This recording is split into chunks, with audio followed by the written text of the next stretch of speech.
Naku po, insan, naku po, wag masyadong matigas. Pag tayo ay ganito, wala tayong magagawa, wala talagang aabutin ng ating oras. Pero si insan, showing na hands si insan, oh.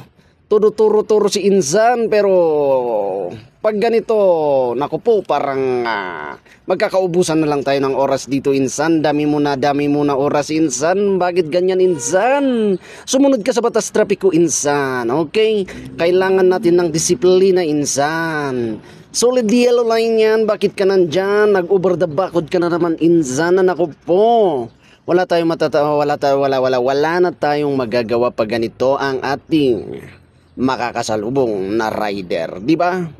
Pero wala akong magagawa gusto nilang ubusin yung oras nila dyan. Insan, tabi-tabi naman na, insan, para guna tayo, insan. Nakakahiya, sayang ang oras natin dito, insan. Let it go na lang, insan. Tignan mo naman, lampas ka sa linya. Ayan, 3 linya na, 2 yellow, isa sa gitna white, insan. Go ka na kasi. Pero ito ang matindi. Alright. Ito ang matindi. Nag-violate ka ng pinakasimple-simple lang ito violation, insan. Pasok siya motorsiklo, pasok dito sa Session Road. Ganda racing ni insan, pasok motorsiklo Session Road, sabay tingin-tingin, meron pulis ba kaya? Meron kayang pulis? Tapos pag may pulis, ganito gagawin, insan. Dahil sa katinang kamay, para, takbo na si insan. Napakabilis, good job, insan. Inabulog ka na tuloy ng aking tropa.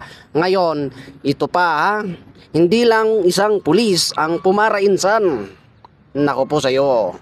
Di lang isa, pangalawa, tinakbuhan ulit ang ating kasamang traffic enforcer. Naku po, insan, I think you will be in trouble yan. Bilis-bilis ni insan, pero ito, ano ka ngayon?